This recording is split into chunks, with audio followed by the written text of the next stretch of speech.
Bismillahirrahmanirrahim. Assalamualaikum warahmatullahi wabarakatuh. Waalaikumsalam. Alhamdulillahillazi arsala rasulahu bil huda wa dinil haq liyudhhirahu ala dini kullihi wa kafa billahi shahida. Wassalatu wassalamu ala rasulina wa nabiyina Muhammadin sallallahu alaihi wasallam wa ala alihi wa sahbihi wasallam taslima, amma ba'd. Baik para pemirsa YouTube Kajian Sunnah Bandung yang semoga senantiasa diberkahi oleh Allah Ta'ala. Kembali lagi di acara Tausiah, tanya urusan syariat dan muamalah. Kita ucapkan jazakumullah khairan atas pertanyaan yang telah masuk, dan insya Allah pertanyaan yang masuk akan dijawab oleh Ustadz Abu Marwan Hafizahullah. Alhamdulillah. Tapi Ustadz, kita langsung aja. Tapi pertanyaan pertama dari Sandi, usia 31 tahun, domisili Kabupaten Bandung. Pertanyaannya, Assalamualaikum warahmatullahi wabarakatuh. Ana mau tanya mengenai bisnis percetakan foto. Menurut Ustadz, apakah boleh bisnis percetakan foto dan apakah uang yang dihasilkan termasuk? Alhamdulillah, wassalatu wassalamu ala rasulillah wa ala alihi wa sahbihi wa man walah, amma ba'd.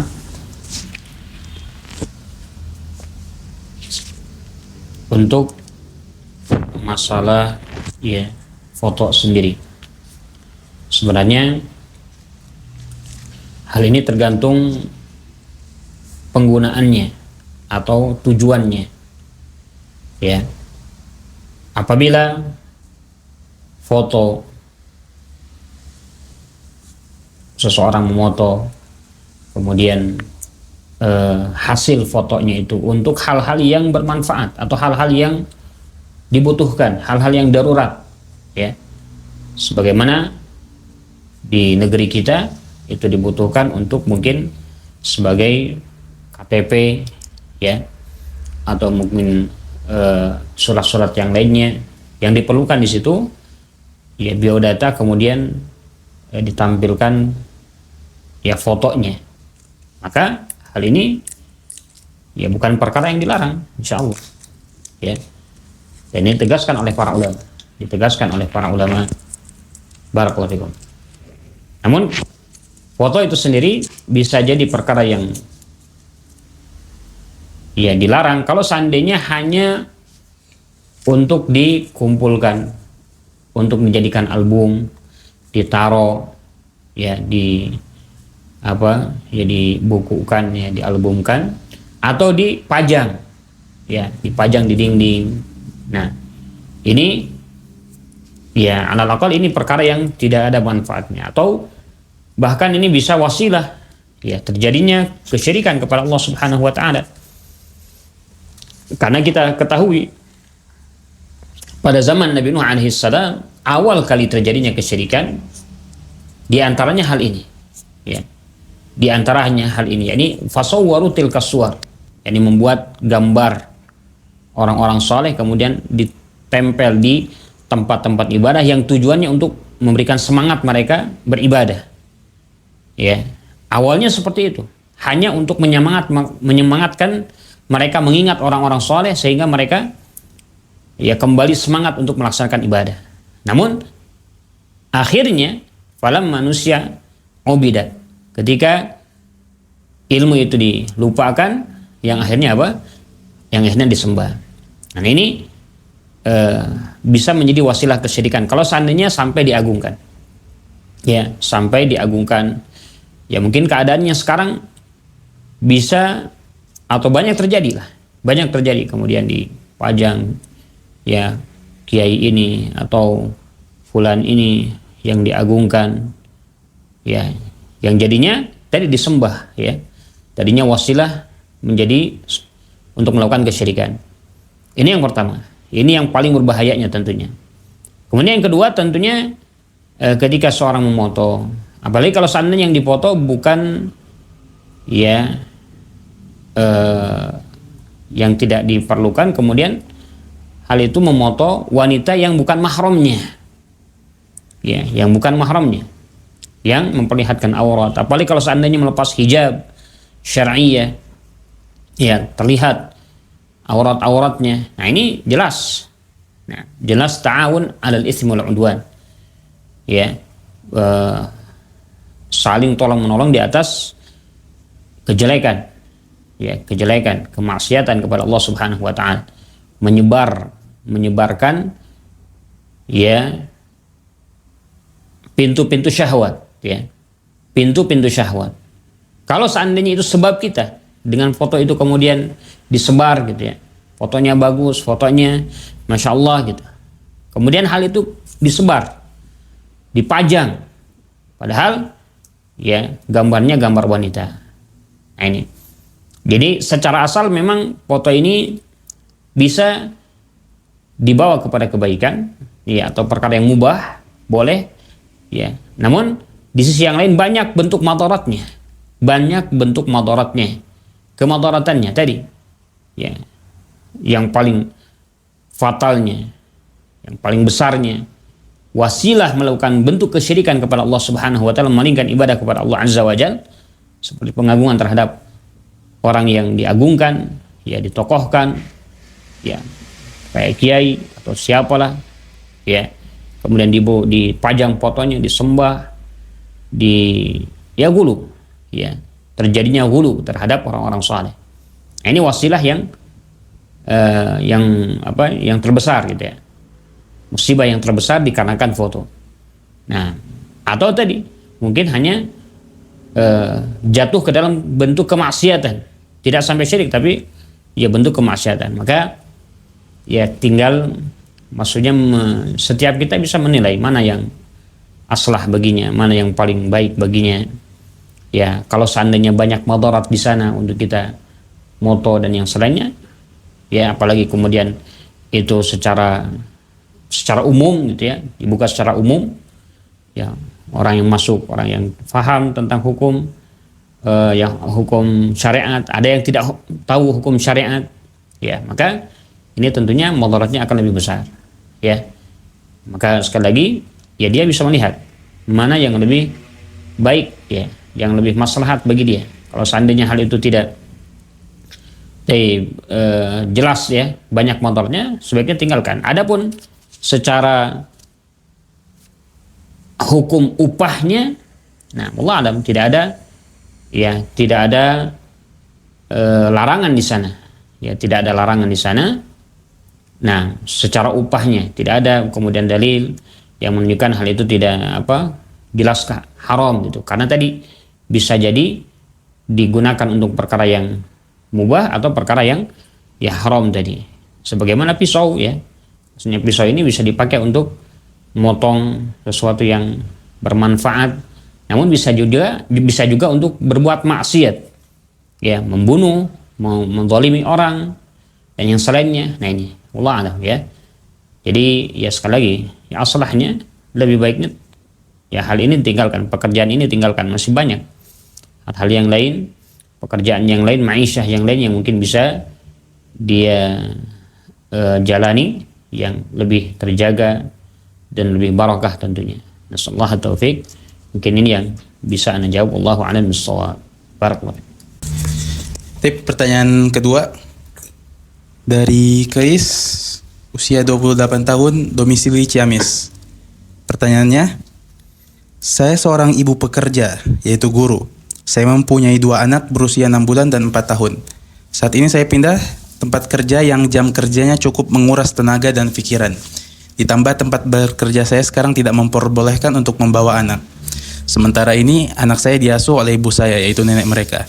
Dan saya berencana untuk mencari pengasuh karena ibu saya harus pulang ke rumahnya di Cianjur. Saya sering kelelahan dan memikirkan anak-anak saya yang kurang terperhatikan. Saya sering berpikir untuk berhenti bekerja saja. Namun saat ini penghasilan suami belum bisa menutup semua kebutuhan inti rumah tangga. Saya bingung, apakah saya harus berhenti bekerja dan kembali ke fitrah saya menjadi ibu rumah tangga, atau saya tetap bekerja agar dapat membantu perekonomian keluarga? Barakallahu fikum. Seorang wanita secara asal, apa yang diperintahkan di dalam ayat dalam surat An-Nur, Allah Subhanahu wa taala berfirman, waqarna fi buyutikunna. Waqarna fi buyutikunna. Ini secara asalnya, diamlah kalian, tetaplah kalian di rumah-rumah kalian.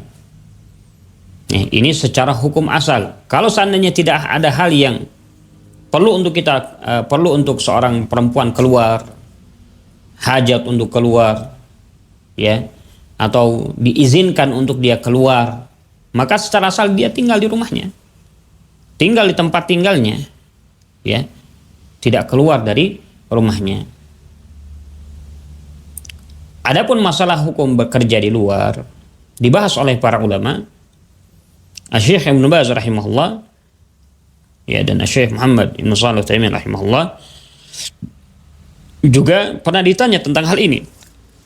Bagaimana hukum seorang perempuan yang keluar bekerja, yang intinya secara hukum tidak ada larangan, ya, tidak ada larangan, dan kalau jelas itu dibutuhkan, jelas itu dibutuhkan untuk kehidupan dia, ya, yang tidak dia tidak memiliki mata pencaharian, ya, yang untuk keberlangsungan hidup dia, intinya, ya, untuk keberlangsungan hidup dia, atau orang yang mungkin dia, ya, di bawah tanggung jawabannya, ya, di bawah tanggung jawab dia.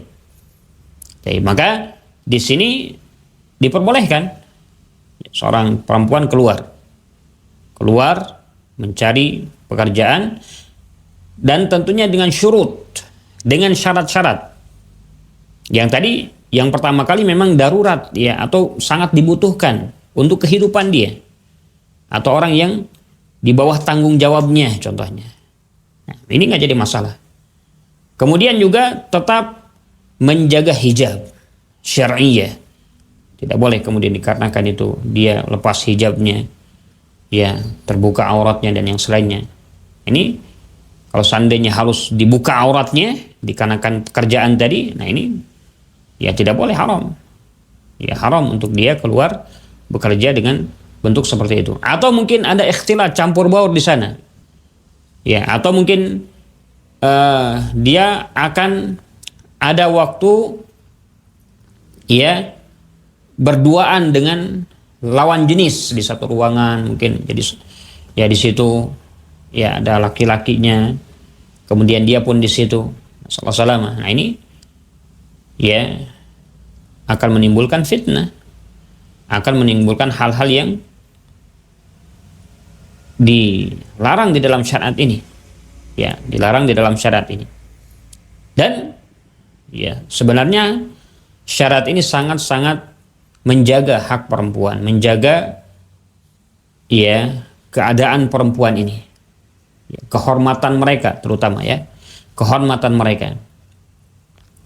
Bagaimana Allah Subhanahu wa taala tadi membimbing perempuan ini untuk tinggal di rumahnya, untuk tinggal di rumahnya, tidak keluar kecuali dalam hal-hal yang darurat atau yang sangat dibutuhkan, ya, sangat dibutuhkan.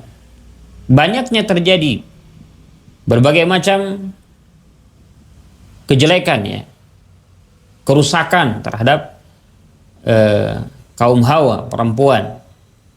Itu tidak lain dikarenakan hal ini. Ya, ada banyaknya perselingkuhan. Kenapa bisa terjadi perselingkuhan? Ya, antara seorang istri dengan suami yang lain, gitu, ya. Nah, antara seorang laki-laki kemudian tergoda dengan perempuan yang lain, padahal dia sudah memiliki istri. Nah, kemudian si perempuannya pun sudah memiliki suami.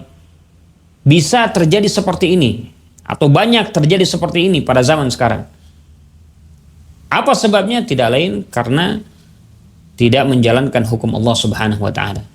Tidak mengikuti, ya, bimbingan dari Allah Subhanahu wa taala. Perempuan tinggal di rumah untuk mengurusi rumah tangganya, mengurusi anak-anaknya, mengurusi suaminya. Barakallahu fikum.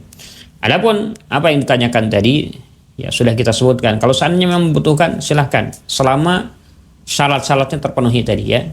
Dan ada beberapa syarat yang lain, ya. Intinya ketika keluar tidak menimbulkan fitnah. Ketika dia keluar tidak menimbulkan fitnah dan bisa terjaga kehormatannya.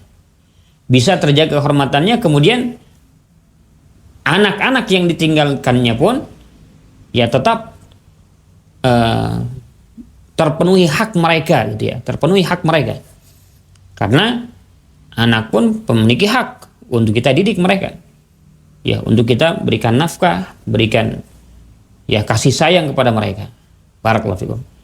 Dan sebagaimana digambarkan tadi oleh fulana yang bertanya, ya tentunya ini kita melihat lebih utamanya untuk dia kembali kepada keluarganya, kembali kepada pendidikan anaknya.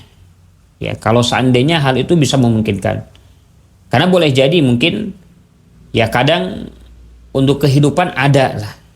Insya Allah untuk makan bisa. Untuk sehari-hari makan bisa insya Allah. Yang perlu ditekankan adalah qanaahnya. Ya, merasa cukup dengan apa yang Allah Subhanahu wa taala telah berikan. Jangan kadang sampai kadang ya tadi sebenarnya cukup kalau untuk makan, untuk keseharian insya Allah cukup. Akan tapi mungkin kebutuhan yang lain, tuntutan ini, tuntutan itu, yang mungkin bisa tidak perlu untuk dipenuhi ketika itu. Ya, kalau makan mungkin ini darurat harus ada gitu ya, makan. Kemudian untuk mandi dan yang selainnya. Nah, namun untuk hal-hal yang lain, jajannya mungkin atau apa, perhiasan atau mungkin make up atau hal-hal yang lain, mungkin hal yang seperti itu kadang-kadang menjadi dorongan untuk seorang perempuan bekerja keluar gitu, bekerja keluar rumah. Dan hal ini ya Allah alam, ya perkara yang menyelisih apa yang dibimbingkan oleh Allah Subhanahu wa taala dalam ayat surat An-Nur tadi, wa qarna fi buyutikunna. Maka oleh karenanya ya kalau misalkan masih memungkinkan untuk fulanah tadi ya tinggal di rumahnya, dan kalau seandainya memang dia ingin tetap membantu, ya coba mencari ya ma'isyah, kehidupan yang bisa menggabungkan kewajiban dia gitu ya. Maksudnya dia bisa mencari kehidupannya ma'isyah atau membantu kebutuhan ya kehidupan untuk keluarganya selain dari suaminya tadi. Kemudian dia pun bisa mendidik anak, ya, mendidik anak, memberikan kasih sayang kepada mereka. Barakallahu. Dengan apa? Ya, sekarang banyak mungkin hanya di rumah, ya jualan online atau bagaimana dia bikin makanan kemudian dijual keluar dan seterusnya, ya. Hal-hal yang masih bisa jalan keluar. Ya, tidak perlu mungkin dia keluar ke rumah, kemudian kerja di satu tempat, dia tinggalkan anak-anaknya. Karena kewajiban yang paling ditekankan kepada seorang istri adalah mendidik anak dari suaminya, ya, mendidik anak dari suaminya. Adapun masalah maisha ya kembali kepada suami, ya, kembali kepada suami. Barakallahu fikum. Dan ya tentunya dia terus berdoa kepada Allah Subhanahu wa taala untuk Allah Subhanahu wa taala berikan jalan keluar dan Allah Subhanahu wa taala berikan kecukupan ya kepada keluarganya tentunya.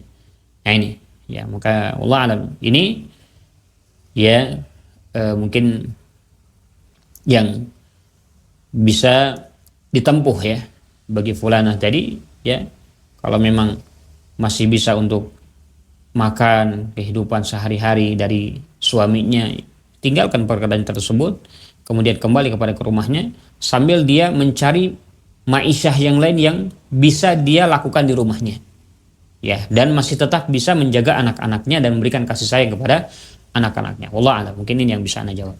Barakallahu fikum. Baik, ke pertanyaan ketiga dari Abu Zain, alamat Cipadung, Bandung. Pertanyaannya, apakah jual beli sejenis madu dengan cara online, si pembeli membayar transfer, apakah tidak ada larangan syariat? Anak pernah baca hadis tentang jual beli emas sistem online termasuk riba. Apakah madu bisa dikiaskan dengan emas?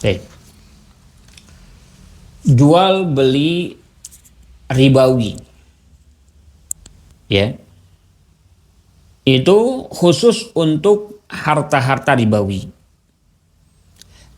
khusus untuk harta-harta ribawi. Ya, jadi tidak semua harta itu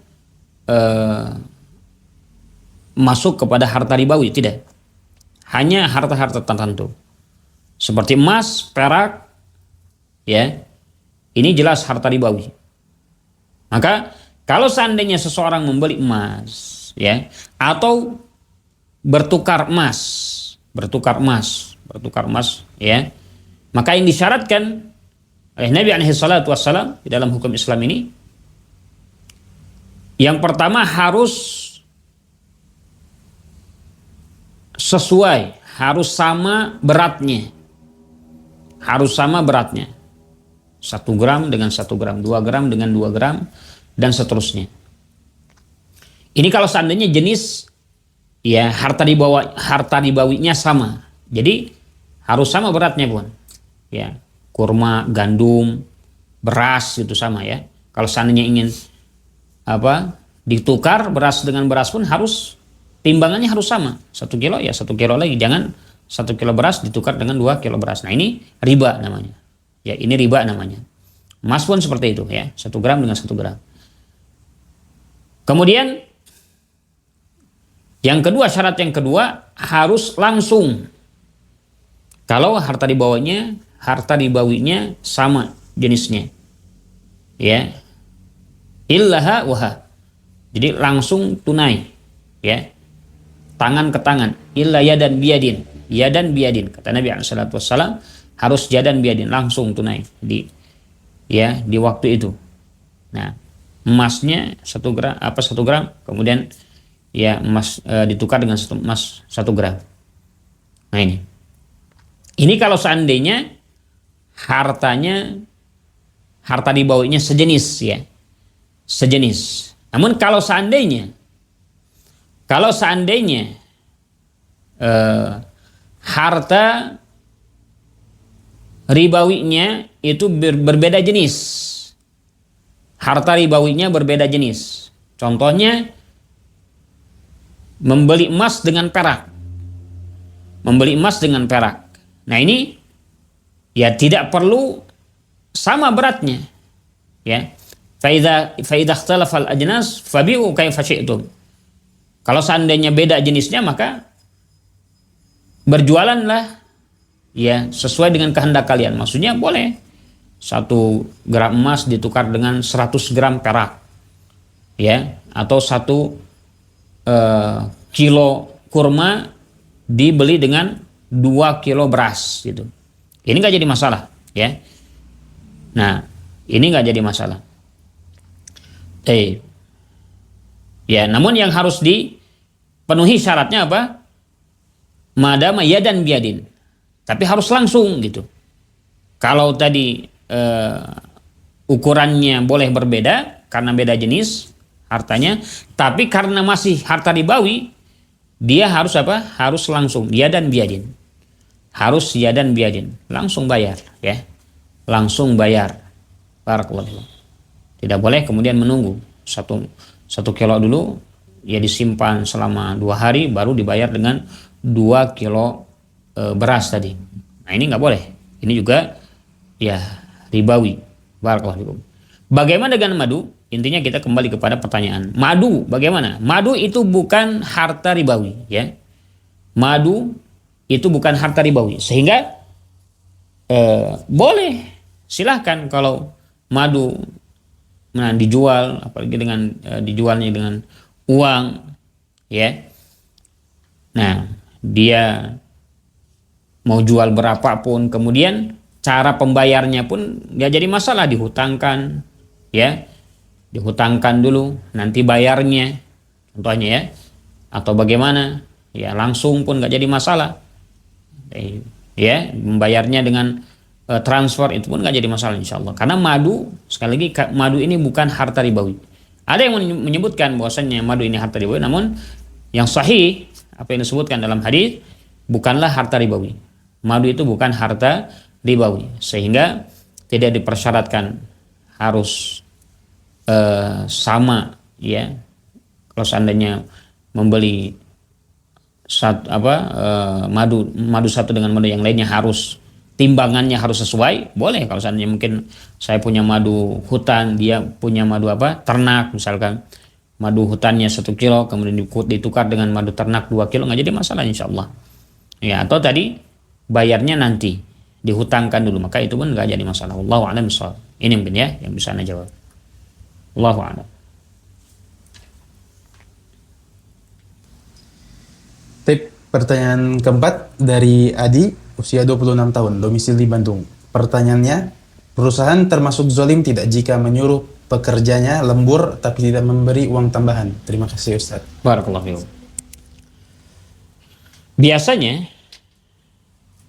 yang ma'ruf, yang sudah terbiasa gitu ya, dijalankan oleh perusahaan ya, atau mungkin usaha tertentu yang kalau seandainya di situ ada kerjaan tambahan atau disilakan dengan lembur ya, kerjaan tambahan, waktu ditambah ya, yang harusnya berapa 8 jam misalnya, 8 jam kemudian ditambah 1 jam atau 2 jam ya, kebiasaannya itu diganti waktunya karena kewajiban dia hanya 8 jam, kemudian ada tambahan ini 1 jam atau 2 jam, tetap dia bekerja, diharuskan untuk dia tetap bekerja, lemburnya tadi, maka biasanya itu ada tambahannya. Nah, ini sebenarnya kembali kepada kesepakatan antara ya dua belah pihak tentunya, yang memiliki perusahaan dengan pekerjaannya, amilnya ya. Kalau seandainya memang ada kesepakatan antara ya atasan atau yang memiliki perusahaan dengan pekerjanya, kalau seandainya lembur ini tidak ada tambahan uang ya, tidak dibayar misalkan, dan itu disepakati oleh pekerjanya, ridho berarti, maka ini nggak jadi masalah.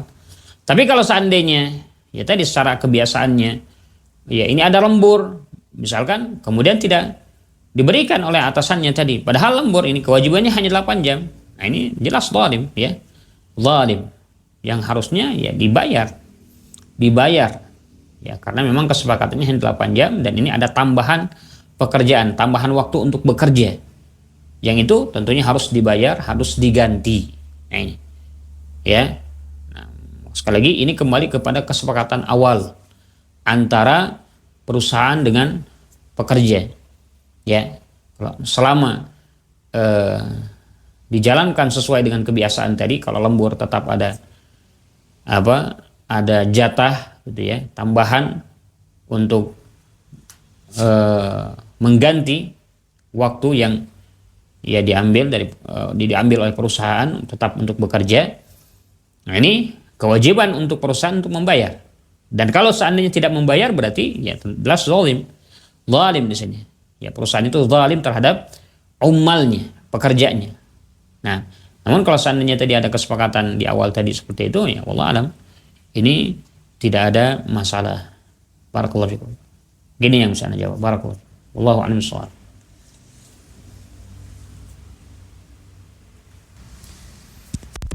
Baik, kita ke pertanyaan terakhir dari Abu Konita, usia 32 tahun, domisili Bandung.